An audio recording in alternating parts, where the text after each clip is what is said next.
Good morning. I'm Representative Ryan Warner from the 52nd District in Fayette and Westmoreland counties. Thank you all for allowing me to be here with you today as we take a stand for our Second Amendment rights.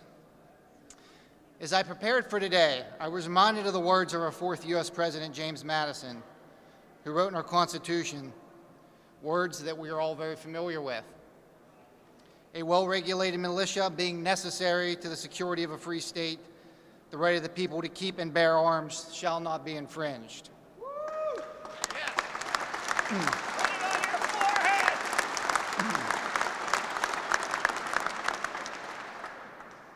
He further remarked, the Constitution preserves the advantage of being armed which Americans possess over the people of almost every other nation where the governments are afraid to trust the people with arms.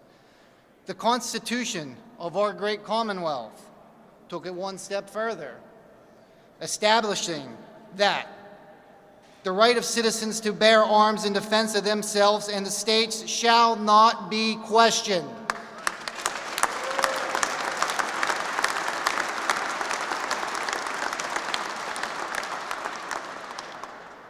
Yet here we are, questioned, and having to stand on the steps of our state capitol, defending the undeniable, undebatable, constitutional right granted to us as Americans.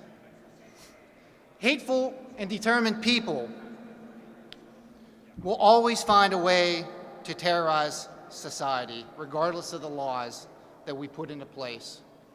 But by chipping away at our rights, restrictive gun control laws only help those hateful, hell-bent criminals get away with it. It's a fact. Gun crime is the highest in areas with the greatest gun control. We can't stop illegal drugs from coming into this country. We can't even stop illegal people from coming into this country. But those hell-bent on gun control believe we can keep illegal guns out of the hands of criminals. Well, this may come as a surprise to the liberals in Washington, D.C., but criminals don't follow the law.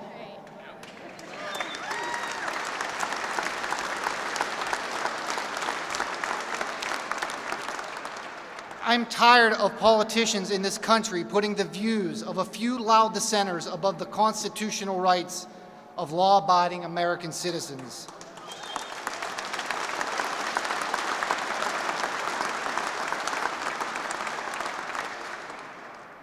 The problems we have as a nation have nothing to do with guns. Heck, in the 1940s, you could buy a Thompson submachine gun in any local hardware store without any identification. They didn't have the problems that we have today. The problems we face as a nation have everything to do with deteriorating morals. That's right. You know, we shouldn't be surprised to see violence on the rise. We've caused it. As a country, we've done everything we can to take God out of our culture, yet we seem surprised at the consequences.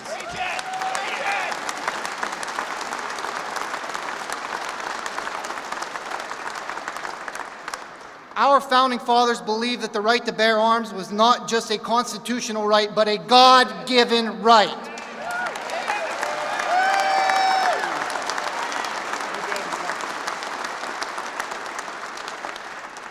It's time to get back to that belief and time to let God back into our capitals, hearts, and homes.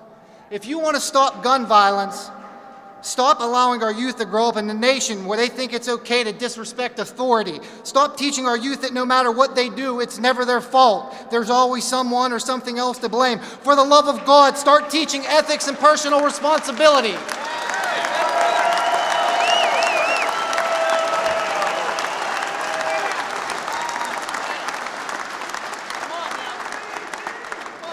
Instead of chipping away at our constitutional right to bear arms, we should be doing all that we can to keep guns in the hands of good American-loving, law-abiding citizens. Citizens who will use those guns to bravely defend our country, our freedoms, our families, and our communities. I'll conclude with a quote that I'm often reminded of, stated by the President of the United States, directed at the great people of this Commonwealth. They cling to their guns and religion.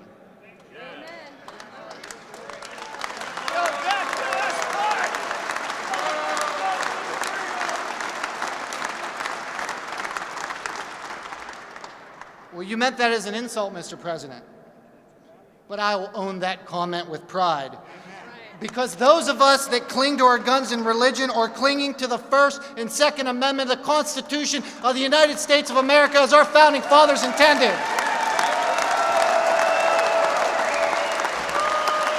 Thank you all, and God bless the United States of America.